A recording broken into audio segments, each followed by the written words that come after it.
ನಟ ದರ್ಶನ್ ಪತ್ನಿ ವಿಜಯಲಕ್ಷ್ಮಿಗೆ ಸೋಷಿಯಲ್ ಮೀಡಿಯಾದಲ್ಲಿ ಅಶ್ಲೀಲ ಕಮೆಂಟ್ ಮಾಡಿದಂತಹ ಪ್ರಕರಣಕ್ಕೆ ಸಂಬಂಧಪಟ್ಟಾಗೆ ಇಂದು ಖುದ್ದು ವಿಜಯಲಕ್ಷ್ಮಿ ಪೊಲೀಸ್ ಕಮಿಷನರ್ ಸೀಮಂತ್ ಕುಮಾರ್ ಸಿಂಗ್ ಹಾಗೆ ಸಿಸಿಬಿ ಜಂಟಿ ಪೊಲೀಸ್ ಆಯುಕ್ತರನ್ನ ವಿಜಯಲಕ್ಷ್ಮಿ ಅವರು ಭೇಟಿಯನ್ನ ಮಾಡಿದ್ರು. ತಾವು ಕೊಟ್ಟಂತಹ ದೂರಿನ ಬಗ್ಗೆ ಅಪ್ಡೇಟ್ ಅನ್ನು ಕೂಡ ಪಡ್ಕೊಂಡ್ರು.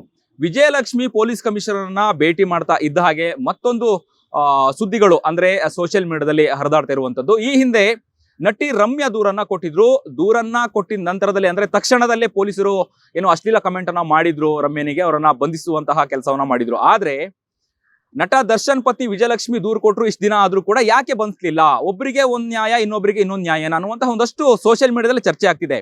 ಇದೆಲ್ಲದಕ್ಕೂ ಕೂಡ ಇವತ್ತು ಪೊಲೀಸ್ ಕಮಿಷನರ್ ಸೀಮಂತ್ ಕುಮಾರ್ ಸಿಂಗ್ ಪ್ರತಿಕ್ರಿಯೆಯನ್ನ ನೀಡಿದ್ರು. ಎಲ್ರಿಗೂ ಒಂದೇ ನ್ಯಾಯ. ನಾವು ಕೊಟ್ಟಂತಹ ವಿಜಯಲಕ್ಷ್ಮಿ ಅವರು ಕೊಟ್ಟಂತಹ ಒಂದು ಪ್ರಕರಣಕ್ಕೆ ಕಂಪ್ಲೇಂಟ್ ಕೊಟ್ಟಂತಹ ಪ್ರಕರಣಕ್ಕೆ ಸಂಬಂಧಪಟ್ಟಾಗೆ ನಾವು ತನಿಖೆಯನ್ನ ಮಾಡ್ತಿದೀವಿ. ಯಾರೇ ಆರೋಪಿಗಳಿದ್ರೂ ಕೂಡ ಸೋಷಿಯಲ್ ಮೀಡಿಯಾದಲ್ಲಿ ಹೆಣ್ಣು ಮಕ್ಕಳ ವಿರುದ್ಧ ಈ ರೀತಿಯಾಗಿ ಅಶ್ಲೀಲ ಕಮೆಂಟ್ಗಳನ್ನು ಯಾರೆಲ್ಲ ಮಾಡ್ತಾರೋ ಅವರ ವಿರುದ್ಧ ನಾವು ಕಾನೂನು ಕ್ರಮವನ್ನು ತೆಗೆದುಕೊಳ್ತೀವಿ ಅನ್ನುವಂತಹ ಮಾತನ್ನು ಕೂಡ, ಸ್ಪಷ್ಟೀಕರಣವನ್ನು ಕೂಡ, ಖಡಕ್ ಎಚ್ಚರಿಕೆಯನ್ನು ಕೂಡ ಕೊಟ್ಟಿದ್ದಾರೆ. ಸೋಷಿಯಲ್ ಮೀಡಿಯಾದಲ್ಲಿ ಇಂಥ ಸಂದರ್ಭದಲ್ಲಿ ಈ ಒಂದು ಚರ್ಚೆಗಳು ಬೇಕಾ ಬೇಡವಾ ಅನ್ನುವಂಥದ್ದು ಈಗ ಸದ್ಯ ಚರ್ಚೆ ಆಗ್ತಿರುವಂಥದ್ದು. ಇತ್ತೀಚಿನ ದಿನಗಳಲ್ಲಿ ಸೋಷಿಯಲ್ ಮೀಡಿಯಾದಲ್ಲಿ ಮಹಿಳೆಯರ ವಿರುದ್ಧ, ಅದರಲ್ಲೂ ಏನೋ ಹೀರೋಗಳ ಕುಟುಂಬಸ್ಥರ ಮೇಲೆ, ಪತ್ನಿ ಆಗಿರ್ಬೋದು ಅಥವಾ ಅವರ ಮಕ್ಕಳ ವಿರುದ್ಧ, ಅವರ ದೇಹದ ಬಗ್ಗೆ, ಅವರ ಉಡುಗೆ ತೊಡುಗೆಗಳ ಬಗ್ಗೆ ಅಶ್ಲೀಲ ಕಮೆಂಟ್ ಬರ್ತಿರುವಂಥದ್ದು ಇತ್ತೀಚಿನ ದಿನಗಳಲ್ಲಿ ಹೆಚ್ಚಾಗಿದೆ. ಇದಕ್ಕೆ ಕಡಿವಾಣ ಹಾಕ್ಬೇಕನ್ನೋದ ನಿಟ್ಟಿನಲ್ಲೂ ಕೂಡ ನಟಿ ರಮ್ಯನು ಕೂಡ ದೂರನ್ನ ಕೊಟ್ಟಿದ್ರು. ಯಾರೆಲ್ಲ ಈ ರೀತಿಯಾದಂತಹ ಒಂದು ಕೆಟ್ಟ ಕಮೆಂಟ್ ಅನ್ನ ಮಾಡ್ತಾರೆ, ದುಷ್ಕರ್ಮಿಗಳ ವಿರುದ್ಧ ಕ್ರಮವನ್ನ ತೆಗೆದುಕೊಳ್ಬೇಕು ಅನ್ನುವಂಥ ನಿಟ್ಟಿನಲ್ಲಿ ಒಂದು ಕಂಪ್ಲೇಂಟ್ ಅನ್ನು ಕೂಡ ಕೊಟ್ಟಿದ್ರು. ಅದಾದ್ಮೇಲೆ ಅವರನ್ನ ಅರೆಸ್ಟ್ ಮಾಡಿದ್ರು. ಸೋಷಿಯಲ್ ಮೀಡಿಯಾದಲ್ಲಿ ಕ್ಷಮೆಯನ್ನು ಕೂಡ ಕೇಳಿದ್ರು, ಯಾರೋ ಕೆಟ್ಟದಾಗಿ ಕಮೆಂಟ್ ಅನ್ನ ಮಾಡಿದಂಥವ್ರು. ವಿಜಯಲಕ್ಷ್ಮಿಯು ಕೂಡ ಏನೋ ಅಶ್ಲೀಲವಾಗಿ ಕಮೆಂಟ್ ಮಾಡಿದಂತಹ ವ್ಯಕ್ತಿನೂ ಕೂಡ ಸೋಷಿಯಲ್ ಮೀಡಿಯಾದಲ್ಲಿ ತಪ್ಪಾಯ್ತು ಅನ್ನುವಂಥದ್ದನ್ನು ಕೂಡ ಹೇಳಿದ್ರು. ಅದಾದ್ಮೇಲೆ ಏನೋ ಅವ್ರನ್ನ ಬಂಧಿಸಿದ್ರ ಅಥವಾ ಅವ್ರನ್ನ ವಿಚಾರಣೆ ಮಾಡಿದ್ರ, ಈ ಬಗ್ಗೆ ಅಪ್ಡೇಟ್ ಅನ್ನ ಪಡ್ಕೊಳ್ಲಿಕ್ಕೆ ಇವತ್ತು ಖುದ್ದು ನಟ ದರ್ಶನ್ ಪತ್ನಿ ವಿಜಯಲಕ್ಷ್ಮಿನೇ ಏನೋ ಖುದ್ದಾಗಿ ಪೊಲೀಸ್ ಠಾಣೆ ಅಥವಾ ಪೊಲೀಸ್ ಕಮಿಷನರ್ ಅನ್ನು ಕೂಡ ಭೇಟಿಯನ್ನ ಮಾಡಿದ್ರು. ಭೇಟಿ ನಂತರದಲ್ಲಿ ಒಂದಷ್ಟು ಚರ್ಚೆಗಳೆಲ್ಲ ಆಗ್ತಾ ಇತ್ತು. ಆದ್ರೆ ಇದೆಲ್ಲದಕ್ಕೂ ಕೂಡ ಪೊಲೀಸ್ ಕಮಿಷನರ್ ಸೀಮಂತ್ ಕುಮಾರ್ ಸಿಂಗ್ ಖಡಕ್ ಎಚ್ಚರಿಕೆಯನ್ನು ಕೂಡ ಕೊಟ್ಟಿದ್ರು, ಮಾಧ್ಯಮ ಪ್ರತಿಕ್ರಿಯೆಯನ್ನು ಕೂಡ ಕೊಟ್ಟಿದ್ರು. ಆದ್ರೆ ಸೋಷಿಯಲ್ ಮೀಡಿಯಾದಲ್ಲಿ ಹೆಣ್ಣುಮಕ್ಕಳ ವಿರುದ್ಧ ಈ ರೀತಿಯಾದಂತಹ ಅಶ್ಲೀಲ ಕಮೆಂಟ್ ಮಾಡುವಂಥದ್ದು ಎಷ್ಟು ಸರಿ ಅನ್ನುವಂಥದ್ದು ಈಗ ಸದ್ಯ ಚರ್ಚೆ ಆಗ್ತಿರುವಂಥದ್ದು. ಇತ್ತೀಚಿನ ದಿನಗಳಲ್ಲಿ ನಟ ಸುದೀಪ್ ಅವರ ಮಗಳ ದೇಹದ ಬಗ್ಗೆನೂ ಕೂಡ ಟ್ರೋಲ್ ಮಾಡ್ತಾ ಇದ್ರು, ಕಮೆಂಟ್ಗಳನ್ನು ಕೂಡ ಮಾಡ್ತಾ ಇದ್ರು. ಇದೆಲ್ಲದಕ್ಕೂ ಕೂಡ ಕಡಿವಾಣ ಹಾಕಬೇಕು. ಸೋಷಿಯಲ್ ಮೀಡಿಯಾದಲ್ಲಿ ಹೆಣ್ಣು ಮಕ್ಕಳ ವಿರುದ್ಧ ಕಮೆಂಟ್ಗಳನ್ನ ಮಾಡಬಾರ್ದು ಅನ್ನುವಂತಹ ಒಂದಷ್ಟು ಚರ್ಚೆಗಳು, ಪೊಲೀಸ್ ಠಾಣೆಗೆ ದೂರುಗಳು ಪ್ರತಿದಿನ ಕೂಡ ಕೊಡ್ತಾ ಇದ್ರು. ಈ ರೀತಿಯಾದಂತಹ ಏನು ಕುಚೇಷ್ಟೆ ಮಾಡುವಂಥದ್ದು ಕೂಡ ದುಷ್ಕರ್ಮಿಗಳು ಕೂಡ ಬಿಟ್ಟಿಲ್ಲ. ಅದೇ ರೀತಿಯಾಗಿನೇ ಏನು ನಟ ದರ್ಶನ್ ಪತ್ನಿ ವಿಜಯಲಕ್ಷ್ಮಿನೂ ಕೂಡ ಪೊಲೀಸ್ ಠಾಣೆಗೆ ದೂರನ್ನ ಕೊಟ್ಟಿದ್ರು. ದೂರಿನ ಅಪ್ಡೇಟ್ ಅನ್ನ ಪಡ್ಕೊಳ್ಲಿಕ್ಕೆ ಸ್ವತಃ ವಿಜಯಲಕ್ಷ್ಮಿ ಅವರು ಪೊಲೀಸ್ ಕಮಿಷನರ್ನ ಭೇಟಿಯನ್ನ ಮಾಡಿದ್ರು.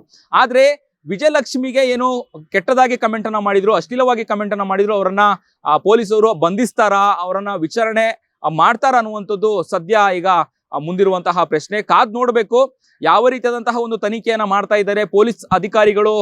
ಇನ್ನೆಷ್ಟು ದಿನ ವಿಜಯಲಕ್ಷ್ಮಿ ಅವರಿಗೆ ಅಶ್ಲೀಲವಾಗಿ ಕಮೆಂಟ್ ಮಾಡೋರ ವಿರುದ್ಧ ಕಾನೂನು ಕ್ರಮವನ್ನು ಜರುಗಿಸ್ತಾರೆ ಅನ್ನುವಂಥದ್ದನ್ನ ಸದ್ಯ ಕಾದ್ ನೋಡ್ಬೇಕಾಗಿರುವಂಥದ್ದು. ಕ್ಯಾಮ್ರಾ ಪರ್ಸನ್ ಕೀರ್ತನ್ ಜೊತೆ ಅಭಿಜಿತ್ ಗಣೇಶ್, ಕರ್ನಾಟಕ ಟಿವಿ, ಬೆಂಗಳೂರು. ಸಂಕ್ರಾಂತಿ ಹಬ್ಬದ ಪ್ರಯುಕ್ತ ಆಡ್6 ಮತ್ತು ಕರ್ನಾಟಕ ಟಿವಿ ವತಿಯಿಂದ ರಾಜ್ಯ ಮಟ್ಟದ ಸಂಕ್ರಾಂತಿ ರಂಗೋಲಿ ಸ್ಪರ್ಧೆ.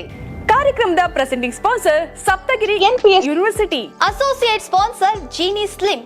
ಜೀನಿ ಮನೆಯಲ್ಲಿದ್ರೆ ನೀವು ಸ್ಲಿಮ್ ಆಗೋದು ಗ್ಯಾರಂಟಿ.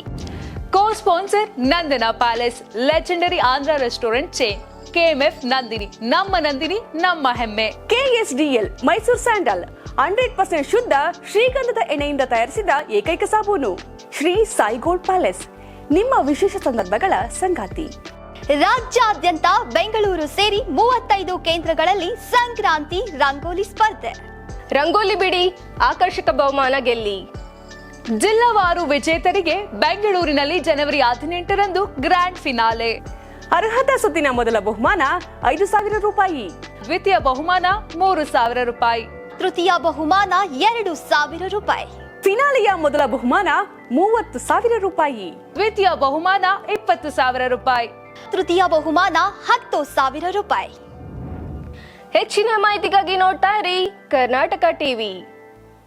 ನೀವು ಸಣ್ಣ ಆಗ್ಬೇಕಲ್ವಾ? ಅದು ಒಂದು ಉತ್ತಮ ಆಹಾರದಿಂದ ಸಣ್ಣ ಆಗ್ಬೇಕಲ್ವಾ? ಪ್ರತಿದಿನ ನಮ್ಮ ಜೀನಿ ಸ್ಲಿಮ್ ನ ಯೂಸ್ ಮಾಡಿ ಯಾವುದೇ ಸೈಡ್ ಎಫೆಕ್ಟ್ ಇಲ್ದಂಗೆ ನೀವು ಸಣ್ಣ ಆಗ್ತೀರಾ.